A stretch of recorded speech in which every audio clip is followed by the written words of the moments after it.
第四種投資工具就係衍生工具。衍生工具係一種財務工具，佢嘅價值係同一啲相關資產掛鈎，例如股票、債券、利率、外幣或者股票指數，係一種比起其他投資工具較大投機性、結構複雜、比較適合成熟或者專業投資者使用嘅工具。當中需要知道衍生工具有兩大類，第一類係期權，另一類係遠期合約。財務衍生工具有三個用途：第一，風險管理；第二，投機；第三，套戥。呢三個用途大家必須要知道。衍生工具最廣泛嘅用途就係透過對沖作風險管理，而對沖嘅目的就係要剔除市場價格變化對資產或者投資組合嘅價值影響。對沖簡單嚟講就係有拉上補下嘅作用，例如基金經理預期市場喺短期內會向下調整，為保障持有資產組合嘅價值，基金經理會沽空股票指數期貨合約。當股市下跌，沽空咗嘅股票指數期貨合約就會獲利，咁就可以用呢個收益抵消投資組合所損失嘅價值啦。如果股市持續上升，喺期貨對沖上所招致嘅損失就會被投資組合嘅增值所抵消，因此利用對沖就可以剔除下跌嘅風險，但係同時亦會放棄咗上升嘅潛力。大家要留意啦。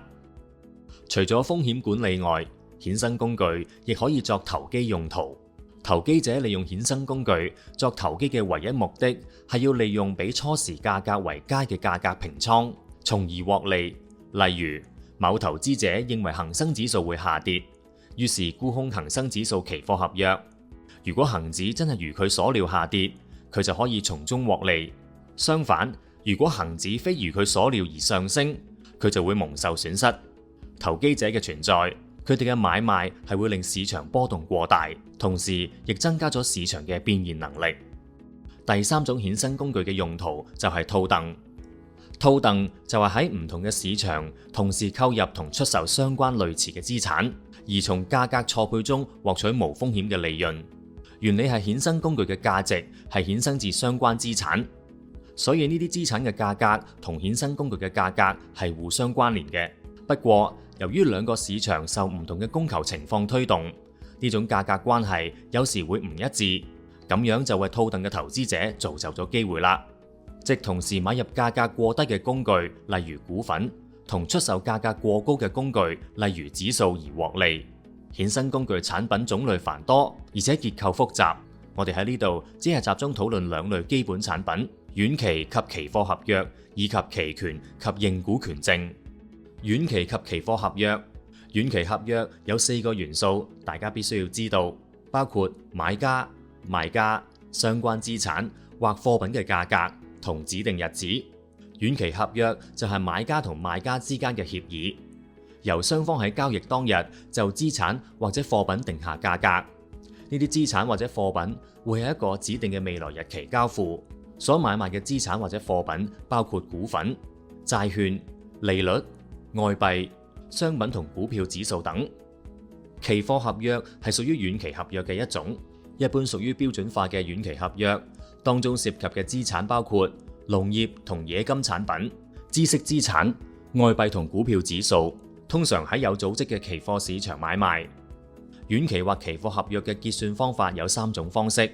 第一種為平倉買賣，第二種係實際交付，第三種係現金結算。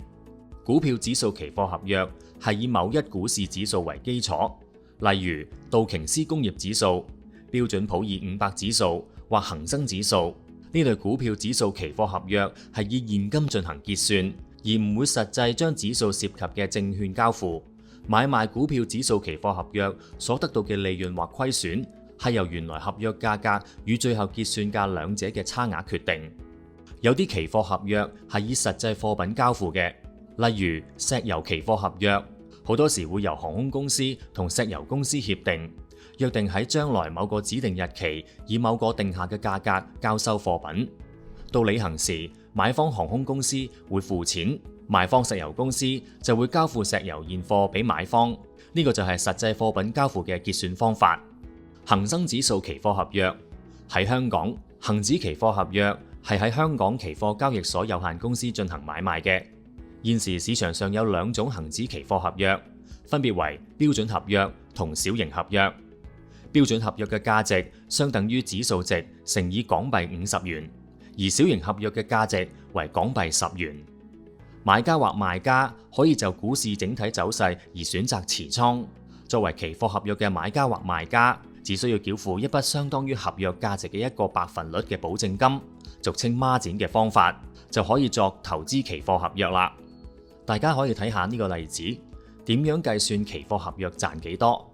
例子中，最初喺恒指25,500點時買入一張恒指期貨合約，期望恒指上升而獲利。喺合約結算日時，恒指升至26,000點，我哋將呢兩個數相減，即係26,000點減25,500點。喺呢段期間上升咗500點，就係呢張合約所賺取嘅回報。正如剛才所講，每一點值50蚊，所以500點乘以50蚊，未計交易成本，呢張合約可以為投資者賺取25,000蚊。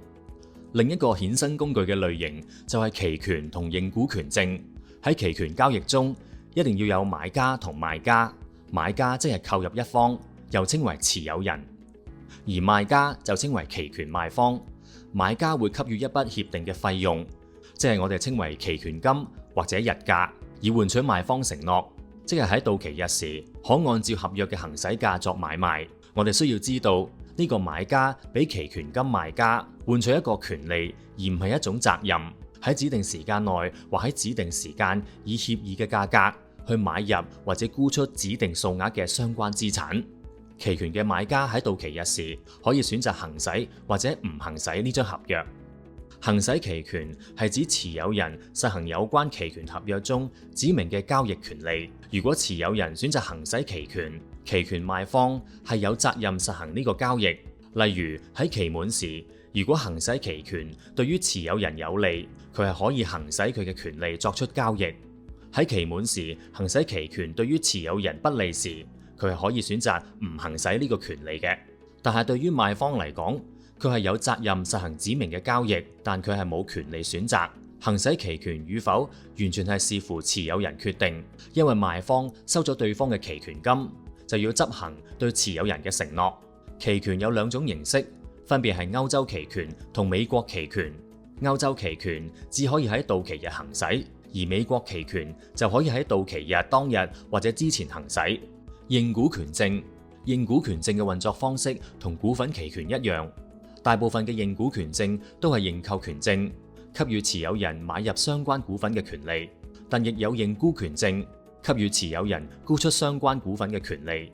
呢啲認股權證亦有一個預先協議價格，稱之為敲價或者行使價，作為行使認股權證時嘅參考價格。認股權證有兩種，分別係股本認股權證同衍生認股權證。股本認股權證由發行相關股份嘅公司發行，而衍生認股權證則由第三者發行，通常係投資公司或者財務機構。大家要記住兩者嘅分別啦。呢度係關於認購期權計算賺蝕嘅例子。期權買家要給予期權金俾期權賣家，賣家承諾喺到期日時以某價錢或行使價交易相關嘅資產或股票。呢個例子入面，買家俾咗期權金6000蚊認購長江實業嘅認購期權，敲價係85蚊。買家持有呢張期權合約至到期日，喺到期日如果長江股價係85蚊以下，例如係80蚊，期權就唔值得行使，而買家嘅損失就係6000蚊期權金。不論股價幾低，最大嘅損失都只係6000蚊期權金。第二個情況，到期日嘅時候，長江股價高過敲價係100蚊，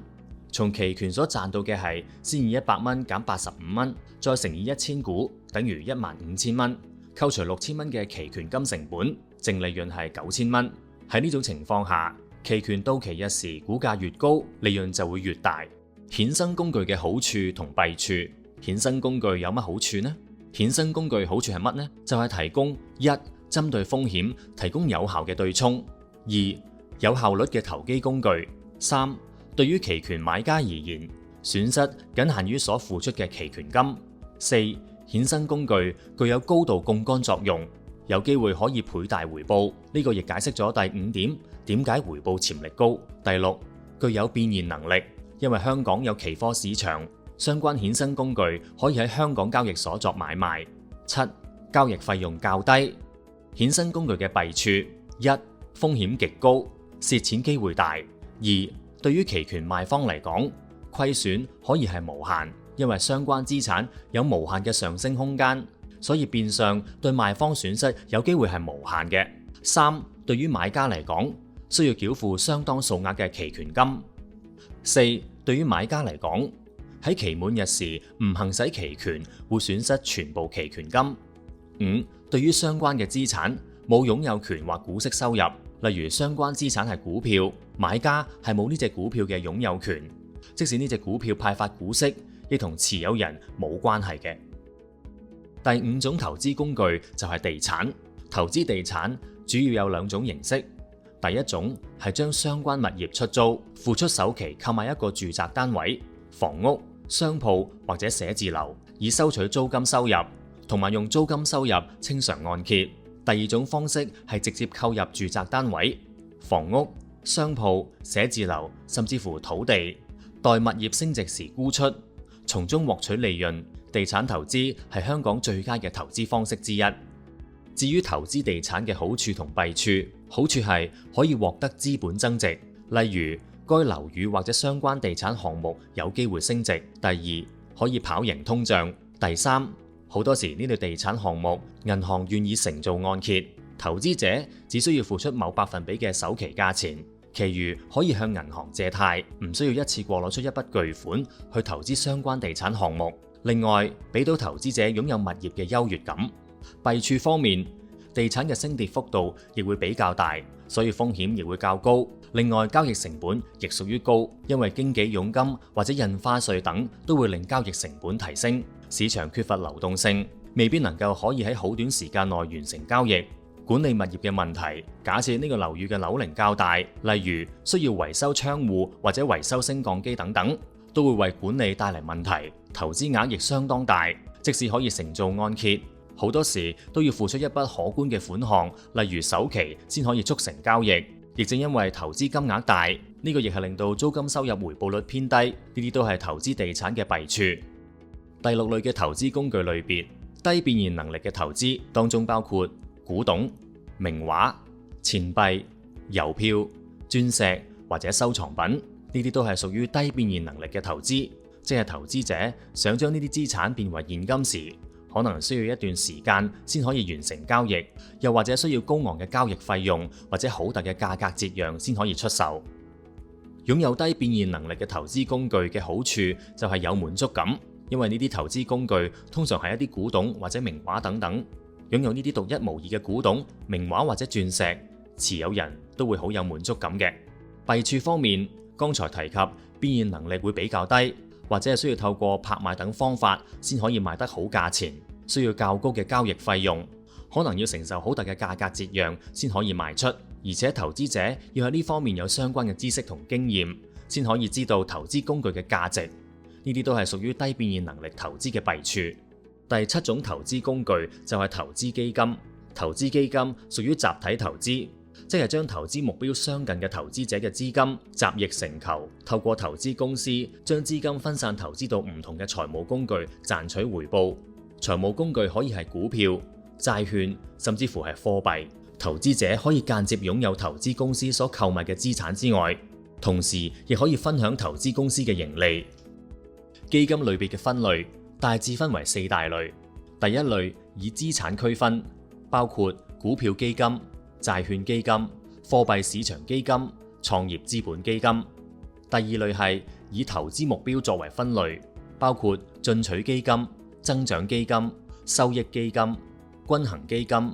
進取嘅基金主要投資新興行業嘅公司，均衡基金主要係一部分投資於股票市場，一部分投資於債券市場。第3類係以特定工業為區分，即係以行業作為區分，例如科技基金。第4類以地理範圍區分，例如投資全球市場嘅環球基金，投資於美國市場嘅美國基金，歐洲市場嘅歐洲基金，中國市場嘅中國基金同香港基金等。互惠基金及單位信託。投資基金喺唔同地區都有唔同嘅名稱，一般被稱為互惠基金或單位信託。喺台灣、日本、法國、盧森堡等大陸法地區，佢哋主要以互惠基金嘅形式運作。至於英國、澳洲、加拿大同埋新加坡等普通法嘅地區，主要係以單位信託嘅形式持有投資基金。互惠基金同單位信託都係屬於集體投資計劃，需要得到證券及期貨條例賦予於證監會認可，先可以向公眾發出任何廣告、邀請或者文件。條例亦都有清楚訂立，認可集體投資計劃，包括互惠基金公司同單位信託必須依循嘅指引。互惠基金嘅運作就係投資者直接投資喺投資公司，投資者就成為呢間投資公司嘅股份持有人，同直接擁有呢間投資公司。投資公司運用股份持有人嘅資金投資喺其他公司嘅股份，咁呢班投資者亦間接擁有呢間投資公司嘅財務資產啦。互惠基金公司嘅公司架構會有董事局，成員由股份持有人選出，董事局聘請專業投資經理，即係管理公司嚟管理投資公司嘅資產。呢啲管理公司可以係認可金融機構、註冊公司或者係保險公司。管理公司除咗管理投資嘅資產外，亦都負責創立同推廣互惠基金。單位信託基金係根據信託設立嘅投資工具。單位信託嘅形式係透過投資公司購買相關嘅投資資產，例如一個具體組合嘅證券，然後將呢啲證券資產交俾信託人存放。信託人會以可贖回信託證書嘅單位發售俾公眾投資者。投資者按佢哋所擁有嘅單位比例取得先前存放喺信託人嘅證券權益，即係投資者可透過買賣可贖回信託證書而獲得收益。單位信託售價嘅計算方法，資產淨值簡稱 NAV 等於總資產減總負債除以已發行單位數目。當投資者將相關基金單位出售俾基金公司，就會按當時嘅資產淨值作交易。基金各有唔同嘅運作方式，可以分類為開放型基金同封閉型基金。首先，我哋講下開放型基金嘅特色。開放型嘅基金係根據相關投資嘅資產淨值，或者以接近資產淨值嘅價格作買賣現存嘅股份或單位。基金公司可以持續咁向公眾投資者推出新嘅單位，價格亦以資產淨值 NAV 為根據。由於基金嘅開放性質，所以投資嘅人越多，基金嘅規模會越大，單位數目亦會增加。相反，如果投資者贖回投資，基金規模會縮小，單位數量亦會被註銷。至於封閉型嘅基金，基金初期發行固定數目嘅股份，即係基金嘅規模係固定嘅，不論投資者數目有幾多，股份數目都係不變嘅。當投資者擁有封閉型基金嘅時候，如果需要作出買賣，佢哋需要透過二手市場，例如香港交易所進行買賣。與開放型基金唔同，封閉型基金嘅買賣價格一般未必等於基金嘅資產淨值 NAV。如果想將股份沽出嘅人超過想買入嘅人，股價就會下跌，而且可能低過資產淨值，即係出現咗折讓嘅情況。如果買入嘅人多過沽出嘅人，股價就會上升，而且可能高過資產淨值，即係出現日價嘅情況。折讓同日價都可以令股價出現顯著嘅變化，視乎市場嘅情緒同市況而定。因為封閉型基金本身所具嘅封閉性質，基金公司唔需要喺市場情況突變嘅時候，以唔合理嘅價錢出售資產嚟應付投資者贖回股份嘅要求。所以好多封閉型嘅基金都係投資喺變現能力唔大嘅市場，例如物業或者新興經濟地區嘅股市。基金投資者要留意，投資時會有相關嘅投資收費同費用，包括以下形式： A. 無手續費用， B. 銷售費用或手續費用， C. 管理年費，同埋 D. 其他費用。而家立即同大家逐一探討啊！無手續費用，基金公司以直銷形式發售單位或股份，而無需經過銷售機構。呢類基金通常唔收取初次銷售費用，統稱為無手續費用基金。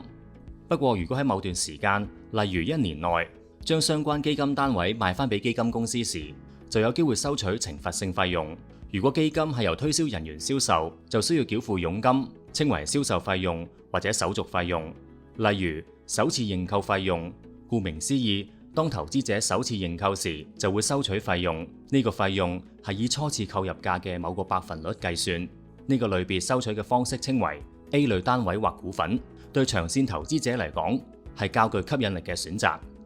贖回費用係投資者將單位賣翻俾基金公司時繳付嘅。呢項費用通常係喺投資者持有單位或股份頭幾年按資產淨值計算，並逐年遞減至無需繳付。呢個類別稱為 B 類單位或股份。呢類收費形式對持有最少5年或中線投資者嚟講係一個較具吸引力嘅選擇。最後一個稱為均衡佣金。當投資者認購基金時，會被收取相關嘅小額首次認購費用。如果喺1年內將相關基金沽出，亦會被收取相關嘅小額贖回費用。我哋稱呢一個類別為 C 類單位或股份。呢類收費形式對短線投資者嚟講係較具吸引力嘅。但係呢類收費方式喺香港並唔普遍。管理費用，所有基金都就專業基金經理所提供嘅投資同顧問服務而收取管理年費。一般嚟講，會收取相當於基金平均資產淨值嘅某個百分率，例如年利率0.5%至1%。其他費用包括行政管理費用，用嚟支付向投資者提供資料記錄同客戶服務嘅費用。保證基金會收取嘅保證費用、信託費用同埋代管費用等。投資基金方面有以下嘅好處，包括可以幫投資者分散投資風險。基金嘅投資經理通常以多達50至200種或更多證券設立投資組合，令個人投資者能夠作多元化嘅投資，將投資作分散處理。增長潛力，從投資基金所得嘅長期回報可能高於傳統儲蓄。可參與環球市場嘅投資，有啲市場係唔容許外國投資者投資，但係國際投資公司就可以設立當地嘅公司喺當地市場進行投資，咁樣就增加咗投資者投資當地嘅機會啦。高變現能力，大多數投資基金都能夠隨時以相等於資產淨值嘅價格出售，所以投資者能夠好容易咁將佢哋嘅投資變現，而唔需要喺價格上作出大幅度嘅折讓。節省費用，基金投資集腋成裘，將投資者嘅資金集中起嚟，利用大批購買嘅好處，因而令交易同行政管理費大大減少。保障，投資基金嘅資產一般都係由信託人或代管人保管，佢哋有責任保障投資者嘅權益，代投資者持有投資，而代管人就負責將資產妥為保存。另外，投資基金係受到高度規管。喺香港，投資基金必須獲證監會認可，先可以向公眾推銷，否則即屬違法。將得益自動再投資，大多數投資基金會將投資所得嘅股息同資本增益自動再投資，購買額外嘅基金股份，令投資者資產嘅價值透過複利效應大幅增加。專業管理，有專業基金經理幫手管理，佢哋根據廣泛同持續嘅經濟研究作出買入同沽出嘅決定。便利，投資基金非常方便。今時今日，香港大多數商業銀行都有銷售本身同埋投資公司嘅基金。投資基金嘅變現能力強，投資者都好容易贖回自己全部或部分嘅基金投資。靈活性，投資者可以選擇最適合自己嘅投資種類，以配合本身嘅投資目標同承受風險能力。容易負擔，投資基金可以小數額嘅單位買賣，不論係月供或者一筆過嘅投資，入門門檻相對較低，一般投資者都能夠負擔。至於一般嘅行政管理都有人代勞，投資者唔需要處理同管理投資組合有關嘅行政工作。大多數投資基金透過唔同嘅渠道，例如互聯網刊登買入同沽出價，以及基金嘅資產淨值等最新嘅投資資料，亦可以轉換投資組合，將全部或部分投資喺某基金中嘅投資轉換為唔同目標嘅其他基金。至於投資基金嘅弊處，管理公司收取相關嘅管理費用，喺基金之下所投資嘅公司股份或者債券都係由基金經理選擇，單位持有人冇權選擇。對於基金內持有嘅股份投資，投資者冇相關資產嘅擁有權，佢哋冇權出席相關公司嘅周年大會就重要事項投票。喺基金運作方面，會涉及幾個主要角色，負責唔同職責，當中包括：第一，管理公司；第二，信託人或代管人；第三，審計師；第四，過戶登記處。稍後會就每個角色為大家介紹。根據證券及期貨條例，管理公司亦即基金公司需要符合以下條件：第一，佢嘅主要職務必須要從事基金管理；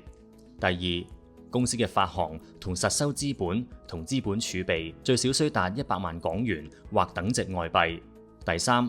借出嘅款額唔能夠佔佢哋嘅資產重大比例。第四，運作基金時，任何時候都要維持正資產淨值。第五，公司嘅投資管理運作部門所處嘅司法管轄區嘅監管制度必須獲證監會接納，先可以喺香港營運管理公司。管理公司嘅一般責任：一、以持有人嘅利益為依歸去管理；二、另外亦要保存會計帳目同記錄，每財政年度需要最少出版2份報告；三、確保公眾人士可以隨時查閱相關組成文件。單位信託或互惠基金嘅信託人或代管人嘅職責，相關嘅基金運作係以單位信託去營運時，管理、持有或者看管資產嘅角色稱為信託人。若果以互惠基金嘅形式運作時，管理、持有或者看管資產嘅角色稱為代管人。信託人或代管人需持續咁受到監管機構嘅監察，或委任獨立審計師，根據證監會嘅既定指引，定期審核佢哋嘅內部監控措施、制度同呈交有關報告。作為信託人或代管人，需要符合以下條件。一般嚟講，信託人或代管人都要係獲發牌嘅銀行，或者係銀行嘅附屬信託公司，又或者係根據信託人條例註冊嘅信託公司，甚至係香港以外地方註冊成立而獲得證監會接納為從事銀行業務嘅機構或者信託公司。信託人或代管人嘅帳目必須經獨立審計，佢哋嘅實收資本同非分派資本儲備最少為1000萬港元或者等值嘅外幣，以及擁有300萬港元嘅流動資本。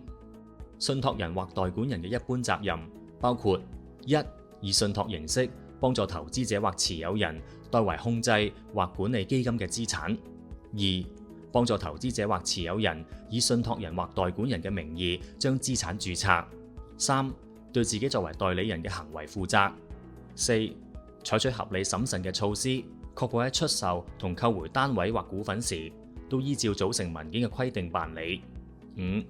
採取合理嘅措施，確保出售同購回嘅價格都按照組成文件嘅規定計算；六、執行管理公司指示；七、採取合理嘅措施，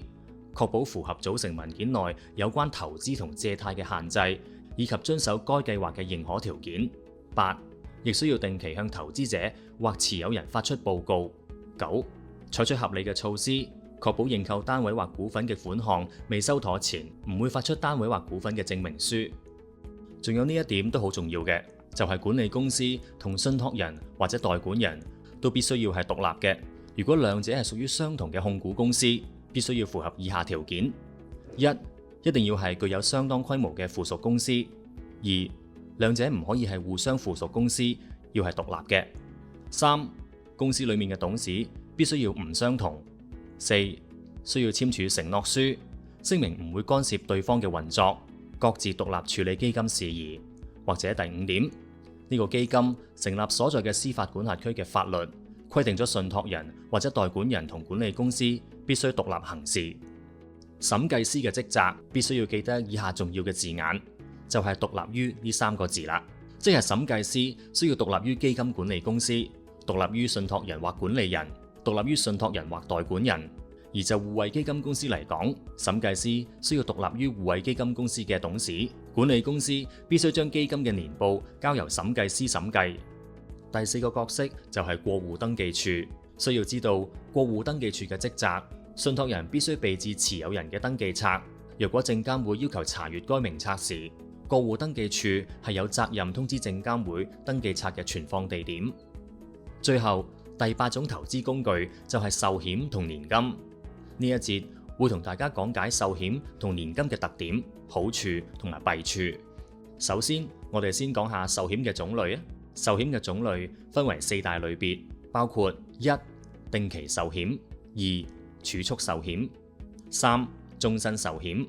四、萬用壽險。相信大家對於呢4個類別都有一定嘅認識。我哋主要會為大家講解萬用壽險嘅特點。萬用壽險嘅其中一個特點就係保費可以靈活調整，亦可以調整死亡保險賠償利益。另外，萬用壽險係有分別列示各定價因素，就係指保單嘅投資得益、保障嘅成本同埋公司嘅開支同費用都會清楚分別列出俾客戶知道。簡單嚟講，就係透明度高，所有關於收費同埋利益嘅資料都會披露俾保單持有人知道。仲有，萬用壽險會將扣除營商成本同費用後嘅淨保費併入公司整體投資入面，公司賺取嘅收益會用於累積現金價值俾翻客戶，保險公司會承擔投資嘅風險。以上就係萬用壽險嘅特點，大家要記得啦。年金有多個類別，第一個類別稱為即期年金。即期年金通常以整付方式購買，當客戶交咗保費後，就會喺緊接第一年金期，即係1個月或6個月後開始分期支付年金利益。第二個類別稱為延付年金。延付年金通常保費分別有整付或分期付款，跟住喺指定時間，例如5年或10年後，或年金領取人達到某年齡時，就會開始分期派發年金利益。第三個類別稱為確定年金。確定年金通常係分期繳付保費嘅計劃，年金係會喺一個規定嘅年期內分期派發俾年金領取人。假設喺派發年金期間，年金領取人不幸身故，年金嘅派發亦會持續派俾佢嘅受益人，直至指定嘅年期為止。另一類別稱為保證年金，又稱為確定期間終身年金，通常以分期方式繳付保費。喺派發年金時，年金領取人死亡，都會給付起碼指定數目年期嘅年金。若果過咗確定期間，領取人仍然健在，就會終身給付年金俾佢，直到死亡為止。壽險同年金嘅好處，兩個投資工具都係有以下嘅相同好處：適合長線投資，風險都係屬於低或者冇，同埋都係有儲蓄成分，為未來用途作儲蓄。除咗定期壽險之外，壽險嘅好處就係有保障可以提供，客戶喺唔明朗嘅情況下，彌補因早喪命嘅時候所喪失嘅收入損失。相反，年金保障就係萬一客戶過分長壽而引致收入損失，客戶喺呢種情況下仍然可以繼續有定期保證嘅利益，作為穩定嘅現金周轉。壽險同年金嘅弊處係缺乏靈活性，短期嚟講冇變現能力。雖然風險程度較低，但同時亦代表收益率同回報都較低，同時投資者亦冇擁有相關資產。最後，壽險其他嘅弊處係可周轉現金唔多，購買時亦需要考慮可保利益，亦需要保險公司嘅核保決定。至於年金嘅其他弊處係回報率低，有機會跑輸通脹，令定額付款嘅購買力下降。另外，客戶退休後嘅壽命可能比年金給付期更長，給付嘅年金會唔足夠應付客戶退休嘅生活。